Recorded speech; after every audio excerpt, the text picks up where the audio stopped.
The desert road was never meant to be a road at all, only a series of half-remembered caravan tracks meandering between the dunes like the scars of forgotten beasts. I had followed them for 3 days, guided by the wavering promise of an oasis marked on a brittle map, when something luminous broke the heat-shivered horizon. It was not the glint of water, nor was it the mirage of walled gardens I'd come to expect during midday haze. It was a ship, a full-rigged vessel, masts stabbing the sky like skeletal fingers, sails as pale as moonlit gauze, and every time the wind shifted, the entire hull flickered translucent, as though sculpted from memory itself. I crouched behind a boulder of sun-whitened limestone, mouth cracked and dusty. The noon glare gilded the desert with murderous brilliance, yet the ship's outlines remained crisp, casting no shadow. Instead, heat seemed to recoil from it, settling around the dunes in ghostly eddies. The air held the hushed tension of cathedral stone. Somewhere within that hush, voices whispered, a chorus of hissing sand that formed half-words at the rim of hearing. Then the ship creaked, timbers groaning in a wind that wasn't there, and began to glide across the dunes the way a swan takes water, smooth and inevitable. Curiosity is a treacherous compass. Against every cautionary tale I'd grown up with, about phantom caravans, cursed wells, and gin that traded futures for songs, I scrambled from cover and followed the moving mirage. My camel, Oneba, balked, emitting a low grunt and lying stubbornly on her knees. I left her reins looped around the stone and pressed on foot, knowing full well I would regret it, yet unable to convince myself otherwise. After the third dune crest, the sand churned beneath me, muttering like a crowd. When I slid down the last slope, the ship loomed close enough to touch. Its hull, though translucent, bore long tally-mark scars, as if some unseen beast had tried to tear it apart. The nameplate had been sanded away by eternity. A boarding ladder of braided rope hung, yet no anchor bit into the ground. I gulped a breath of blistering air and set a hand on the lowest rung. The rope felt solid, rough, undeniably real. I looked up. A face peered over the rail, features rippling as though viewed beneath water, eyes dark hollows that hinted at catacomb depths. Around the head, grains of sand orbited like captive stars. "Traveler," the face crooned, its voice as papery as dried palm fronds. "Will you barter?" "Barter what?" I croaked. "Oceans," it replied. "Memories, watered by longing." I nearly laughed. "Saltwater dreams in a world of parched dust." Yet there was something in that phrase, a pull not unlike thirst, that coaxed me to climb. The ladder responded to each step with creaks both wood-like and hollow. When I swung onto the deck, I found it covered not with planks, but with shifting mosaic patterns of sand. Each footstep refashioned the deck, icons of lily petals, wave crests, wind compasses emerged and dissolved. Masts rose into blazing sky, their sails ruffled by invisible gusts, but the rigging was woven from strands of shimmering glass. High above, a tattered pennon trailed, its design impossible to fix in any single glance. Figures drifted between barrels and coils of non-existent rope. They were the color of dunes at dusk. Golden rust, ash, all clothed in swirling sand that clung to them like living shawls. Their eyes were twin cyclones, endlessly deep. As I watched, one pressed a porous palm against a rail. Particles sloughed and reassembled, as though each body believed it could never truly fall apart. A captain emerged, taller, more distilled in presence. Where eyes would be, twin orbs of black glass. Around the captain's neck hung a tarnished compass, whose needle spun aimlessly, imprisoned. The voice issued not from its mouth, but from everywhere the shadows pooled. "Name yourself, desert-born." I hesitated, suddenly aware that a name is a form of power, both key and currency. Yet I felt the weight of the silence, and I feared what the absence of a name might cost. "Rami," I said, a shard of a longer name. "Very well, Rami." The captain gestured toward the foredeck. "You have come seeking water. We sail in search of oceans. Let us discuss. A trio of sand wraiths ushered me through an archway that shimmered like heat mirage. It was within, the corridor broadened into what had once been a captain's cabin.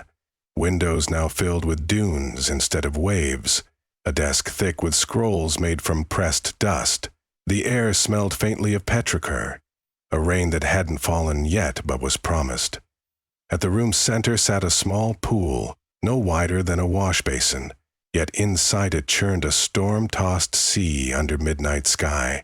Lightning forked across miniature horizons, tiny gulls screamed, waves rose in impossible scale before falling noiselessly back into possessed depths. I stared, enraptured. The captain's silhouette sharpened beside me. Every traveler carries oceans, it murmured. Storms, shoals, hidden trenches, we chart them. For what purpose, I whispered. To remember what the world has forgotten. The captain dipped 2 fingers into the pool, sending ripples through the pint-sized tempest. And to water ourselves. I realized then, the wraiths were desiccated by time, blown hollow by endless sun. Memories, especially those soaked in sorrow or nostalgia, were their drink. They bargained for them the way caravans barter for dates and grain. No wonder their faces looked like drifting dunes. They were shaped by whatever stories they consumed. I felt the faint tug in my skull, the uncomfortable sensation of shelves being rummaged through by uninvited hands. I have little to trade, I said, stepping back. The captain tilted its head in bird-like appraisal. Every life has pools. We ask a single cup. A single memory, if you wish to measure it thus. Unease crawled up my spine. Memories were seeds. If I gave one away, would it grow alien fruit? Would the absence in my mind echo forever? I thought of the oasis I sought, the map folded in my satchel. Then I remembered something else. My sister Lena. 10 years gone. The desert plague had taken her while our village baked beneath drought. Yet, when I closed my eyes, it was not her final hours I recalled, but a childhood day at the riverbank, when she'd laughed so hard she swallowed river water and coughed like an indignant pelican. That laughter had followed me into every exile. No, I said before the captain asked. You can't have that one. A slow rustling traveled the cabin, like wind treading dry wheat. The wraiths regarded me. Expressions unreadable but charged with yearning. The captain's voice thinned to a thread. Memories choose their moment. They surface when thirst calls them. Do not fear the taking. It is often a relief. But if I give it, I argued, I lose it forever? You lose the burden of carrying it alone. We become its vessel, and you its shore. I swallowed.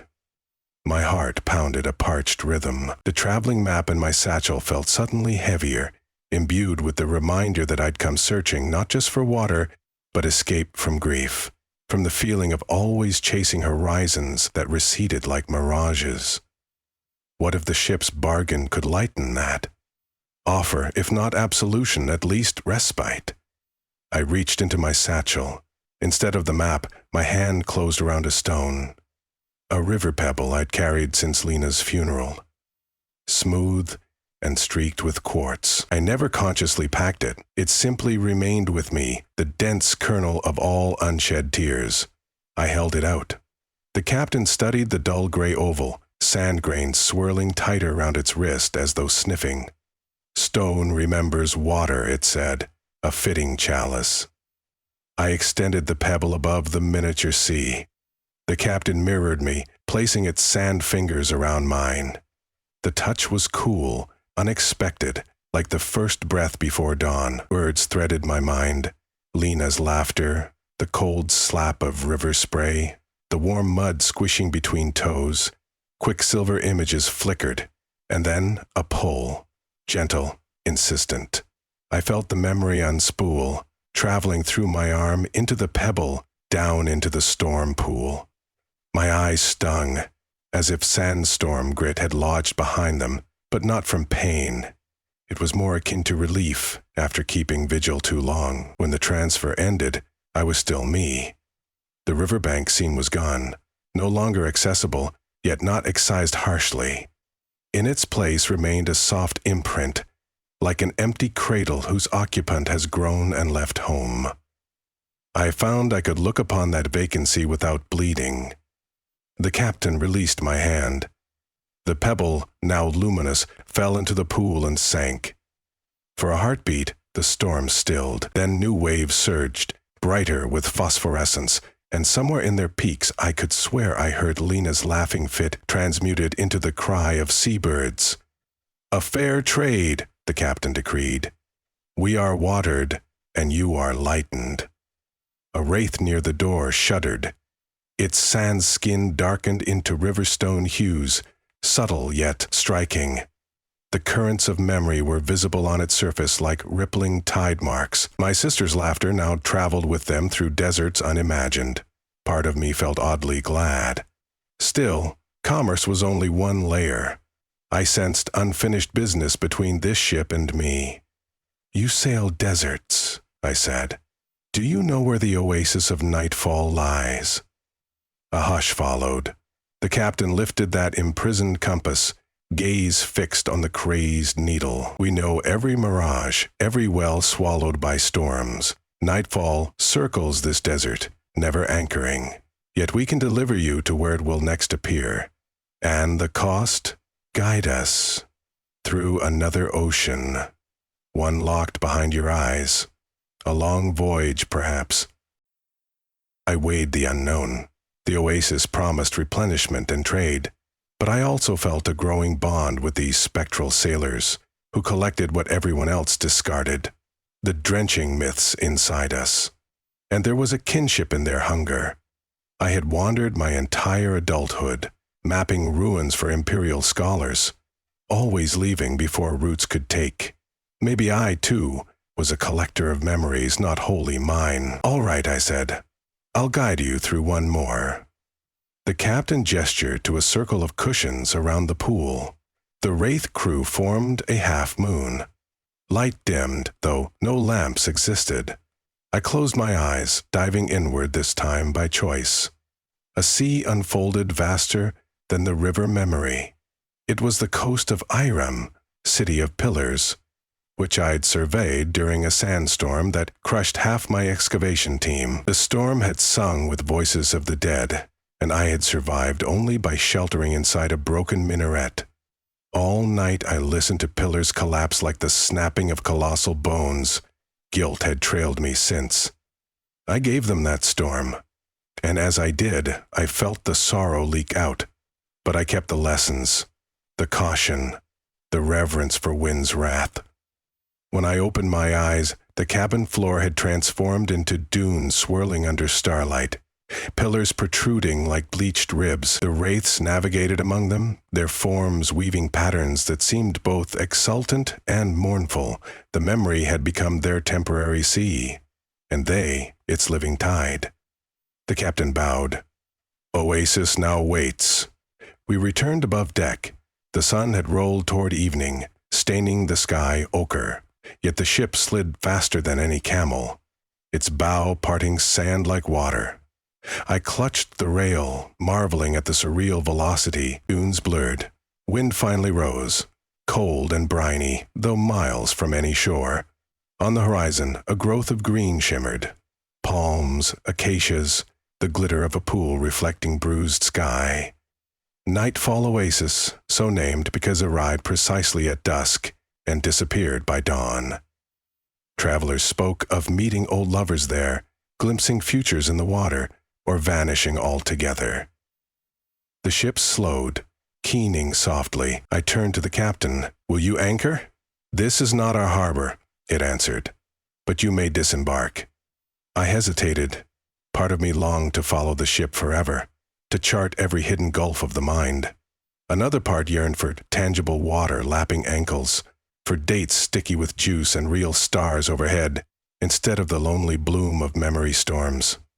"Will we meet again?" I asked. "If you dream of us," said the captain. "If you need us, or we—" "You." The plank appeared, woven of sand strands fused to glass. I crossed it, boots crunching. My foot met honest dune, cool in twilight shadow. I turned back. The ship was already veiling itself in wind-blown gauze. Wraiths lined the rail, their eyes small vortices sparkling with stolen seas. I felt no resentment, only an ache akin to farewell after a long voyage. Sudden laughter echoed across the deck, my sister's voice pealing through rigging lines. The captain tipped an invisible hat. Then the ship rotated, sails billowing with moonlit rind. With each swell of wind, grains of sand lifted from its hull, gleaming briefly before merging with the desert. Soon only the sails remained visible, ghost kites riding a tide no mortal charted, until even they winked out, leaving the desert broad and quiet. Oniba the camel huffed behind me, evidently having decided her owner wasn't completely deranged. She trotted down a slope, rein still attached to a slab of stone she dragged like ceremonial baggage. I laughed, a sound foreign in my own ears after days of dryness. I scratched her neck, then led her toward palm silhouettes where lanterns flickered. Fragrance of water and jasmine-laced hookah smoke reached me, carried by oasis breeze. Yet, as we walked, the desert underfoot seemed subtly changed, each footprint filled with swirling grains that shimmered azure, as though microcosmic seas churned just beneath surface. I knew then. The wraiths had not merely taken, they had also gifted. Somewhere inside me, quiet reservoirs had opened.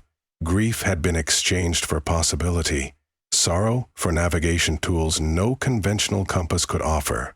That night I bathed in the oasis spring, starlight fractured across ripples. I thought about the river day now gone from my grasp. I tried to summon Lena's laughter. Only a faint echo came. It hurt, but less than anticipated. I realized I remembered remembering. A metashell of recollection that was in its own way a tribute I could honor her absence, without drowning in it. The desert breeze carried the fragrance of salt water, though none was near, and I smiled. Morning split the sky. I woke beneath a woven mat canopy, drowsy from fig wine and conversation with strangers gathered around the fire. Each had a story of arriving here by uncanny means. A merchant who claimed he stepped through a mirror in Damascus, a poetess who followed a songbird across trackless dunes, an old couple who dreamed of their youthful picnic spot and opened their eyes in this oasis. I hesitated to share mine. Some truths are too feather-fragile, but before we parted ways I told them of the ghost ship sailing sand, its wraith crew thirsting for memories. The merchant laughed, dismissing it as sun fever. The poetess wasn't so certain. She wrote the tale into her palm with henna so it would leach into her bloodstream. The old couple listened quietly. When I finished, the wife touched her heart and whispered, "I remember a lullaby my mother used to sing, but only the first line remains. Might your ship know the rest?" I felt both humbled and powerful. "Perhaps, if it finds you," I said. Listen for sails flapping in still air. We broke camp. The oasis began its slow vanishing trick. Foliage dulled, water glassed over. By noon, only an impression of damp sand remained. I struck east with Oniba, toward the caravan route, mind whirring. Ahead lay cities, archives, dig sites. Yet I was no longer a mere scavenger of ruins.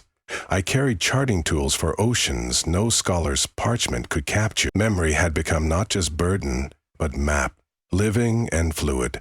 Sometimes, when twilight mutes the desert to lavender, I swear I hear rigging creak where no ship could sail. I close my eyes and taste river water laughter teasing the wind, laced with petrichor. And I know the wraiths steer on, nourished by tides of remembrance, searching not for the salt sea of earth, but for the boundless archipelagos within us all. If ever you cross the dunes and see sails unfurl against a merciless sky, pause. The thirst you feel may not be for water alone.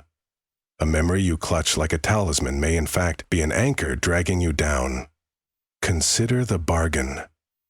For the ghost ship's crew will ask only to drink what you've carried too long, and in return they may ferry you somewhere you never realized you were trying to reach, into the quiet, shimmering gulf where absence becomes possibility and grief a navigable sea.